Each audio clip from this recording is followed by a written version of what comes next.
네, 이번 시간에는 우리 2021년 귀속 법인세 신고 관련되는 세법 개정 내용 중에 조세특례제한법 관련되는 부분 정리해 보겠습니다. 자, 조세특례제한법에서 첫 번째, 중소기업 특별세 감면 대상 업종을 추가하고 적용기한을 연장했습니다. 감면율이라든가 뭐 이런 부분들은 동일하고요. 자, 대상 업종을 46개 업종에서 그러니까 추가를 했는데, 통관 대리 및 관련 서비스업에 대한 부분, 자, 관세사 관련되는 부분이라고 이해를 하시면 되겠고요. 자, 감면율은 물류 산업의 50% 수준으로 설정했다라는 거고, 전기차 50% 이상 보유한 자동차 임대업이 추가가 됐습니다. 그리고 적용기한은 2022년도까지 적용하는 걸로 정리를 했습니다. 자, 그 다음에 중소기업 특허조사 비용을 연구개발비에 포함을 시켰다라는 부분이 되겠습니다. 자, 중소기업이 특허조사 분석을 위해서 발명진흥법에 따라 산업재산권 진단기관에 지출하는 비용에 대해서 연구개발비에 포함을 시켰습니다. 그래서 연구인력 개발비 세액 공제를 적용받을 수 있다라고 보시면 되겠습니다. 자, 연구인력 개발비 세액 공제 중에 인건비 범위를 확대했습니다. 자, 위탁 훈련 비용이라든가 직업능력 개발 훈련 비용 등과 관련되는 부분들이 당초 인건비 인력 개발비였다라고 하면, 여기에 표준화된 현장 실습 과정에서 대학생한테 지급하는 현장 실습 지원 비용, 물론 이제 요건들이 있습니다. 이 요건들이 충족이 되면 인력 개발비에 포함을 시켜주겠다라는 부분이 되겠습니다. 자, 그 다음에 통합투자세액 공제 대상 및 공제율이 되겠습니다. 원래 그러니까 중소기업 투자세액 공제, 그 다음에 특정시설 투자세액 공제, 그 다음에 이제 보시면 그 의약품 품질 관리 개선 투자세액 공제, 신성장 사업화 시설 투자세액 공제, 초연결 네트워크 투자세액 공제, 뭐 이렇게 투자세액 공제가 5가지 종류로 크게 그러니까 당초에 규정이 돼 있었는데, 이 부분을 전부 다 통합해 갖고 통합투자세액 공제로 단순화시켰다라고 보시면 되겠습니다. 자, 적용 대상은 모든 개인 법인 사업자인데 소비성 서비스업과 부동산 임대 공급업은 제외하도록 되어 있습니다. 자, 소비성 서비스업은 우리 중소기업 판단 때 나오는 부분이 되겠습니다. 자, 호텔, 여관, 주점업 중에 일반 유흥주점, 무도 유흥주점, 단란주점만 주점업으로 보고 그 업종을 제외한다라고 보시면 되겠네요. 자, 모든 사업용 유형자산을 대상으로 하되 일부 자산은 제외한다. 즉 네거티브 방식으로 바뀌었다라는 겁니다. 다 해줄게, 요 부분은 안 된다, 이런 방식이죠. 과거에는 요러요러한 자산은 공제 대상이고 나머지 전부 다 안 된다, 이런 방식이었다면, 반대로 전부 다 해줄게, 요거는 안 돼, 요 부분으로 이해를 하시면 되겠습니다.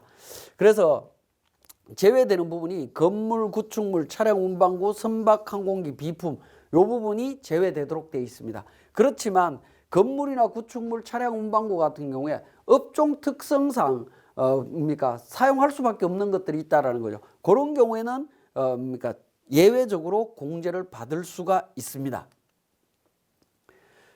자, 연구인력 개발이라든가 에너지 전략, 환경 보전 시설, 이런 부분들이고요. 그 다음에 건설업의 경우에는 포크레인이나 중장비, 도소매 물류업은 창고 물류 시설, 그 다음에 운수업에 사용되는 차량 운반구, 관광 숙박업에 들어가는 건축물 관련되는 부분, 이런 부분들은 공제해 주겠다라는 거죠.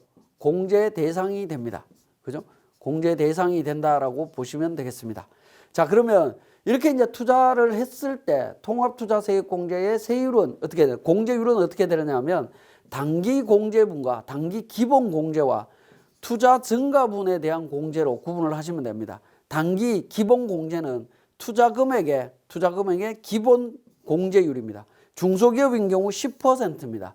자, 원래 중소기업 투자세액 공제나 이런 특정 시설물에 대한 세액 공제, 투자세액 공제 관련되는 부분은 3%에서 10%까지 있었습니다. 그런데 통합투자세액 공제는 중소기업의 경우에 그냥 10%가 기본입니다. 10%고 중견기업 3%, 대기업 1%가 되겠습니다. 자, 추가 공제와 관련되는 부분이 되겠습니다. 추가 공제는 당해연도 투자 금액이 직전 3년 평균 투자 금액을 초과하는 금액이 있다면 그 초과하는 금액에 대해서 3%를 추가로 해줍니다. 3%로 추가로 공제를 해주는데 이 추가 공제의 한도가 기본 공제 금액의 200%가 되겠습니다. 그러면 중소기업인 경우에 최대 공제율은 기본 공제가 10%고요. 플러스 최대 기본 공제 10%의 2배까지 가능하죠. 추가 공제가. 그래서 총 30%까지 공제를 받을 수 있다라고 보시면 되겠습니다. 자, 이런 통합투자세액 공제는 21년 1월 1일 이후 과세표준을 신고하는 분부터 적용하도록 되어 있습니다. 그렇지만 특례 규정에서 부칙에서 20년, 21년 투자분에 대해서는 기업이 통합투자세액 공제와 기존 투자세액 공제 중에 선택 적용을 허용하고 있다라는 겁니다. 무조건 통합투자세액 공제로 적용을 해야 되는 것이 아니라 유리한 쪽을 선택하시면 됩니다. 여기에서 문제는 뭐냐면 기업이 현행 방식과 통합투자세액 공제 방식 중에 하나를 선택할 수 있고 투자자산별로 현행 방식과 통합투자세액 공제를 구분해서 선택하는 것은 불을 인정한다라는 겁니다. 자, 이 이야기는 뭐냐면 모든 투자와 관련해서 통합투자세액 공제를 받든가 아니면 기존 세액 공제를 받든가 둘 중에 하나를 선택하라라는 겁니다. 그러니까 특정 자산은 통합, 특정 자산에 대해서 그러니까 과거 방식 이게 아니다라는 겁니다. 받으면 다 일괄 몰아서 통합이나 아니면 그러니까 과거 방식 둘 중에 하나를 선택하도록 되어 있습니다. 자, 추가적으로 통합투자세액 공제가 적용되는 사업용 자산에 대한 부분입니다. 자, 구축물, 차량 운반구 등에 해당하더라도 통합투자세액 공제 대상에 포함되는 자산이 있다라는 거죠. 자, 종전의 특정 시설 투자에 대한 자산, 연구인력 개발 시설이라든가 에너지 전략 시설, 환경 보전 시설, 근로자 복지 증진 및 안전 시설, 뭐 이런 자산들은 공제를 해 줍니다.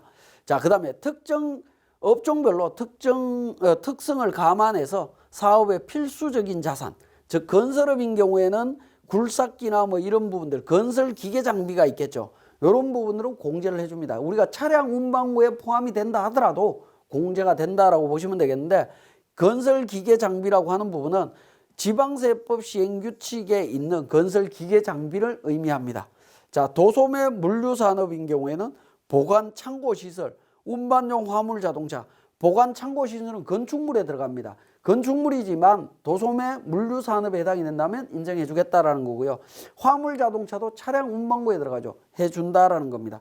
자, 요 범위에 대해서도 시행규칙의 별표 5에 유통산업 합리화 시설이다라고 규정을 하고 있습니다. 거기에 해당되는 자산은 세액공제 대상이 됩니다. 자, 그 다음에 관광진흥법에 따라 등록한 그러니까 관광숙박업이나 이런 부분들, 숙박시설 같은 경우에 건축물이 들어가야 되겠죠. 당연히 공제가 가능하고요. 운수업을 주된 사업으로 하는 중소기업, 차량에 대해서 공제가 됩니다. 당연한 겁니다.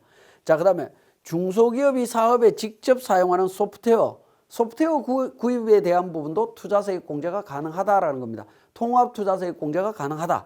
근데 인사회계, 문서 작성, 기본 운영체계 등 일반 사무 지원용은 제외하도록 되어 있습니다.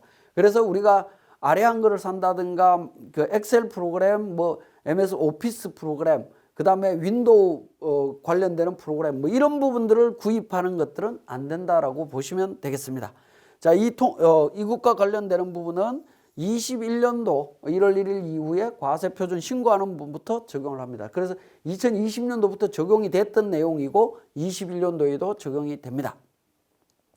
자, 그 다음에 5세대 이동통신 기지국 시설 투자에 대한 세제 지원을 강화했습니다. 5세대 이동통신 기지국 설비 투자에 대해서 대기업 1%, 3%, 중소기업 10%고요. 증가분에 대해서 3% 해줍니다. 일반 시설이 그렇습니다. 근데 신성장 기술 사업화인 경우에는 중소기업 12%고요. 증가분에 대해서 추가 3%를 더 받을 수 있다라고 보시면 되겠습니다. 자, 투자 금액에 대한 계산 방법이 되겠습니다. 자, 투자 금액은 종전 투자세액 공제에서 적용하던 투자 금액 계산 방식하고 동일합니다. 자, 총 투자 금액에 대해서 작업 진행률에 의해서 계산한 금액이 있다라고 하면 그 금액과 실제 지출한 금액이 있을 겁니다. 요 둘 중에 큰 금액으로 계산을 합니다. 투자 금액을. 둘 중에 큰 금액으로 계산하는데 3번, 4번을 차감한다라는 거죠. 해당 과세 연도 이전에 투자세액공제를 받았다. 이미 세액공제를 받았다라고 하면 그 부분 당연히 빼야 되겠죠. 그 부분 차감하는 거고요. 자, 투자세액공제를 적용받기 전에 투자한 분에 대해서 이를 준용해서, 즉 작업 진행률을 적용해 갖고 미리 공제를 받다. 왜냐하면 작업 진행률 금액하고 실제 금액하고 큰 금액이다 보니까 실제 투자된 금액보다 더 많이 공제를 받았을 수도 있습니다. 자, 그런 금액들이 있다면 차감해서 계산하겠다. 그게 투자 금액 계산 방식이 되겠습니다. 자, 직전 3년간 연평균 투자금액 계산 방법은 해당 과세기간 개시일 전부터 소급해서 3년간 투자한 금액의 합계 금액입니다. 그래서 나누기 3하면 1년 평균치가 나오겠죠. 그 부분에 대해서 계산을 한다라는 건데, 직전 3년간 투자 금액이 없는 경우에는 어떻게 되느냐? 해당 연도 창업한 경우 포함해서는 증가분 추가 공제 적용을 배제한다라는 겁니다. 적용을 제외하겠다. 3년 기간이 흘러가지 않았다라고 하면 적용하지 않겠다라는 부분이 되겠습니다. 그래서 3년간의 투자 금액이 없다라고 하면 그러니까 증가분에 대해서는 적용받을 수가 없습니다. 자, 수도권 과밀억제권역 내의 투자에 대한 조세 감면 허용 대상 자산의 범위에 대한 부분이 되겠습니다. 원래 수도권 과밀억제권역 내에 있는 사업장에 대해서는 사업용 고정자산의 정설투자는 투자세액 공제를 배제하고 있습니다. 정설투자. 정설투자라고 하는 부분이, 자, A기계, B기계, C기계 3대가 있는데 총 3대가 있었는데 여기에다가 D기계를 추가한 경우, 이 부분이 정설투자입니다. 이런 경우에는 그러니까 세액 공제 안 해주겠다라는 거죠. 수도권 과밀억제권역 안에서는 안 된다라는 겁니다. 다만 이제 그러니까 예외적으로 디지털 방송 장비나 정보통신 장비 뭐 이런 부분들은 해준다라고 보시면 되겠습니다. 자, 그런데 그 부분에 대해서도 동일하게 적용이 됩니다. 자, 종전에 세액공제 적용 대상에 포함됐던 방송통신 장비 등에 대해서는 세액공제를 해주겠다라는 거죠. 디지털 방송 장비나 전기통신 설비, 그 다음에 연구시험, 직업훈련용 시설 등에 해당되는 이 특정 시설과 관련되는 부분, 이 부분에 대해서는 세액공제를 해줍니다. 수도권 과밀억제권역 내의 투자에 대한 부분도 그러니까 허용되고 있다라고 보시면 되겠습니다. 그러니까 수도권 과밀억제권역 내에서 투자하는 부분에 대해서는 규정이 과거와 거의 동일하다라고 보시면 되겠습니다. 자, 세액공제 적용 후에 해당 자산을 처분하게 되면 거기에 대한 사후관리 어떻게 되느냐 하는 부분인데, 과거에 투자 완료일로부터 2년간 사후관리하도록 되어 있습니다. 그래서 2년간 사후관리하는 건 동일하다라고 보시면 되겠습니다. 그런데 그게 예외적으로 사후관리 기간이 좀 더 길었던 부분들이 있습니다. 신성장 기술이나 사업화 시설 투자는 원래 3년이었습니다. 그런데 이 부분이 삭제됐습니다. 삭제됐다는 얘기는 결국에 3년이 아니라 2년으로 단축됐다라는 거죠. 그죠? 사후 관리를 줄여줌으로 인해서 투자를 활성화하겠다. 그런 취지라고 보시면 되겠습니다. 그 다음에 건물, 건축물 관련되는 부분이라든가 이런 부분들은 5년으로 동일합니다. 지금 현재도 동일하다라고 보시면 되겠습니다. 자, 경력 단절 여성 고용 중소기업에 대한 세액공제 적용기한을 연장했습니다. 자, 2년간 더 연장했습니다. 22년 12월 31일까지로 연장했다라고 보시면 되는데, 퇴직 전 1년 이상 근로소득이 있어야 되고, 결혼, 임신, 출산, 육아, 자녀 교육의 사유로 퇴직해야 되고, 퇴직 후 3년에서 15년 내에 동종 업종에 취직하게 되면 경력 단절 여성으로 세액 공제를 받을 수 있다라는 겁니다. 자, 그다음에 중소중견기업의 육아휴직 복귀자에 대한 인건비 세액 공제를 확대했습니다. 자, 근로자가 6개월 이상 육아휴직 후에 복직하게 되면 복직 후에 1년간 인건비에 대해서 원래 10% 세액 공제였는데 30% 세액 공제해 줍니다. 그리고 복직한 날로부터 1년 내에 그 근로관계가 종료되게 되면 추징세액이 나오게 되는데, 이때 그러니까 세액 상당액과 이자 상당액을 가산해서 추징하던 부분을 이자 상당액을 삭제하고 세액 공제액만 추징한다라는 겁니다. 그래서 추징 금액에 대해서 완화했다라고 보시면 되겠습니다. 지금 현재 이제 고용과 관련되는 부분에 의한 세액 공제 부분에 있어서 사후 관리가 있는 경우에 대부분 이자 상당 가산액을 추징하는 규정으로 만들어져 있다가 21년도부터는 대부분 삭제됐다라고 보시면 되겠습니다. 첫 번째가 육아휴직 복귀자에 대한 인건비 세액 공제 부분입니다. 자, 그 다음에 고령자에 대한 고용정대 세제에 관련되는 세액 공제 부분을 인상했습니다. 자, 우리 고용정대는 직전 과세 연도 대비 상시 근로자 수가 증가하게 되면 1인당 세액 공제를 해주죠. 청년 등과 청년 외 근로자로 해서 청년 등에 대해서는 1100에 1200, 800, 400 이렇게 적용해 주는 부분입니다. 요 청년에는 청년, 장애인, 국가유공자 등에 대한 상시 근로자입니다. 여기에 고령자 60세 이상인 자를 추가했습니다. 60세 이상인 사람을 추가를 했다라는 거죠. 요 60세 이상인 사람들이 추가됨으로 인해서 1인당 세액 공제 금액이 350에서 430 정도가 늘어난다라고 보시면 되겠습니다. 나머지 뭐 공제 기간이나 적용 기간이라든가 이런 부분들은 다 동일하다라고 보시면 되겠고요. 자, 고용정대 세제에 대해서 한시적 개편이라고 해갖고 나옵니다.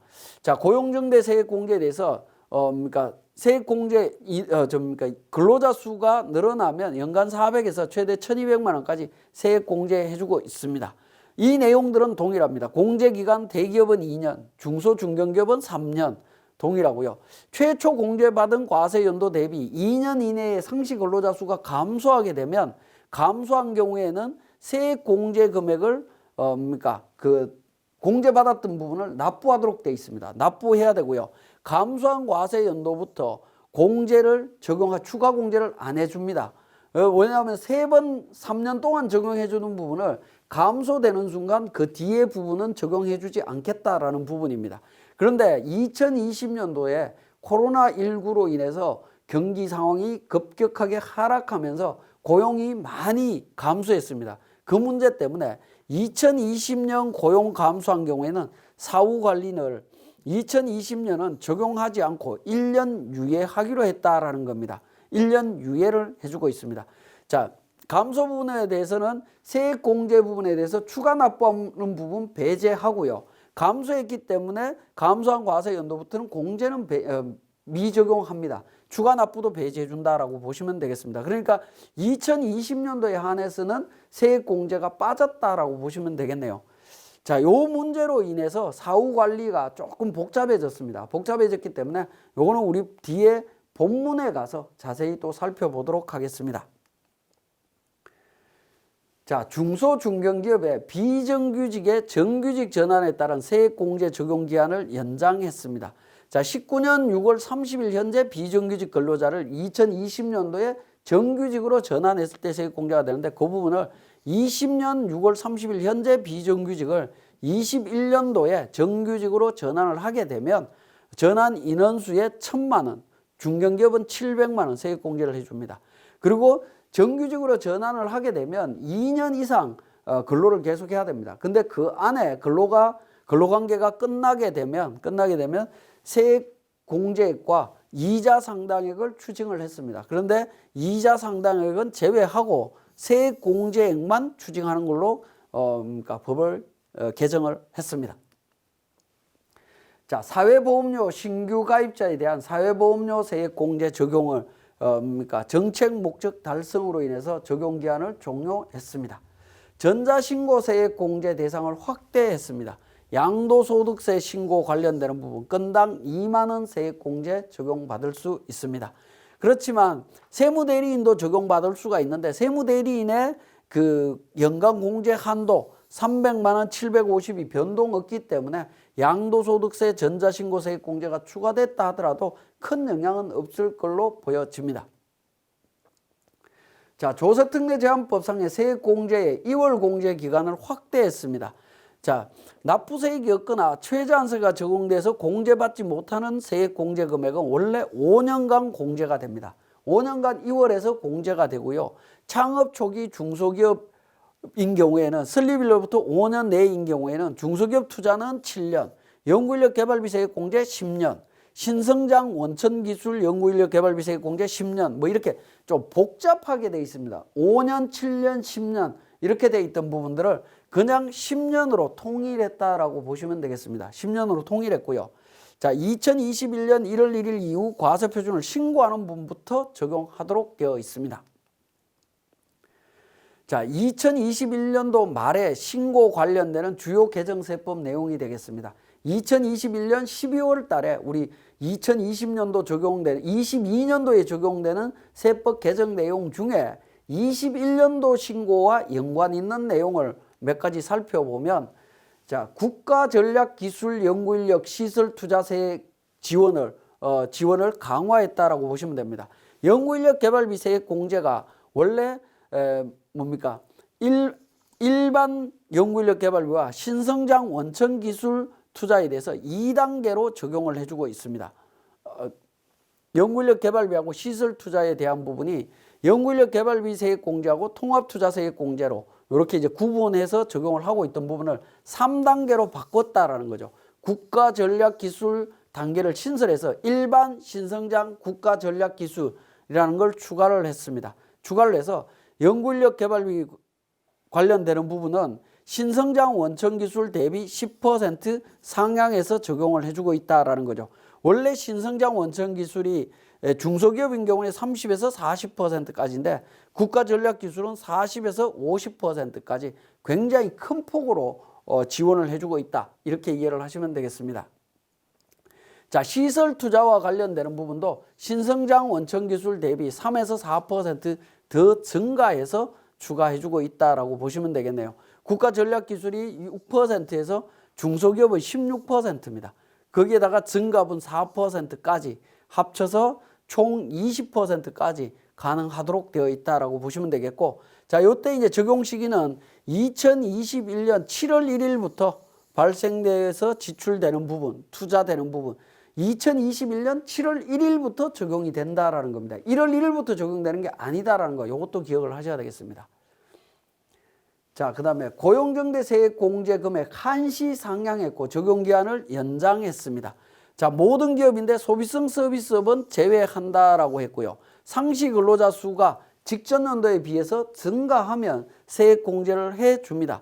그래서 1인당 청년 등에 대해서는 1100, 1200, 800, 400이었습니다. 이렇게 적용을 해주는 부분을 청년 등에 대해서 100만 원 한시적으로 상향을 했습니다. 어떻게 상향했냐면 수도권은 동일하고요. 지방에 대해서만 지방에서 청년 등 인원이 증가하게 되면 중소기업은 원래 1200이었는데 1300, 중견기업은 원래 800이었는데 900만 원, 일반 대기업인 경우에는 400만 원이었는데 이 부분에 대해서 지방은 500만 원으로 확대했다라고 보시면 되겠습니다. 요거는 21년도와 22년도에 한해서 적용이 되는 걸로 되어 있습니다. 자, 그래서 21년, 22년도에 한해서 적용이 된다라는 거고 공제 기간은 24년도까지 적용이 되는 걸로 되어 있습니다. 자, 중소기업 결손금 소급 공제 허용 기간을 한시적으로 확대했습니다. 원래 결손금이 발생이 되면 2월 공제가 원칙입니다. 2월 공제가 원칙인데 중소기업에 한해서 직전 연도에 납부한 실적이 있을 때 소급해서 공제받을 수 있도록 규정이 되어 있습니다. 그래서 직전 연도로 되어 있었습니다. 그런데 2021년도에 발생한 결손금에 한해서는 직전 2년, 그러니까 직전 과세 연도와 직전전 과세 연도, 그러면 2020년도와 2019년도 이 두 개 연도로 기준으로 해서 소급 공제를 받을 수 있다라는 겁니다. 결손금 소급 공제를 적용할 때 20년도부터 적용할 거냐 19년도부터 적용할 거냐라는 건데 19년도부터 적용합니다. 직전전 과세 연도에 납부세액에서 먼저 공제한다라는 겁니다. 그래서 21년도에 중소기업으로서 결손이 발생한 그 법인들은 19년도, 20년도 법인세 신고한 내역들을 분석하셔서 소급 공제도 적극적으로 확인해 보실 필요가 있겠습니다. 자, 성실신고 확인자 선임신고제도 폐지됐습니다. 법이 삭제됐습니다. 여기에 뭐 개정안이라고 되어 있는데 이미 법이 통과되어 있습니다. 통과되어 있고요. 자, 그 다음에 착한 임대인 세제 지원 대상 확대 및 적용 기한을 연장했다라고 보시면 되겠습니다. 임대료 인하 금액의 70%, 자 2021년 1월 1일 이후 임대료 인하하는 분부터 적용합니다. 적용하고요. 그러니까 요번에 이제 적용 대상이 되는 부분에 있어서 임차인의 범위에 있어서 이게 조금 더 확대됐다라고 보시면 되는데, 임차인 요건이 원래 20년 1월 1일, 1월 31일 이전부터 임차를 하고 있었어야 됩니다. 즉 코로나가 시작되던 시점 이전에 임차하고 있던 사람들에 한해서 적용이 되는 부분인데, 이게 21년 6월 30일 이전부터 적용되는 걸로 범위를 좀 더 확대했다라고 보시면 되겠고요. 나머지 조건들은 똑같습니다.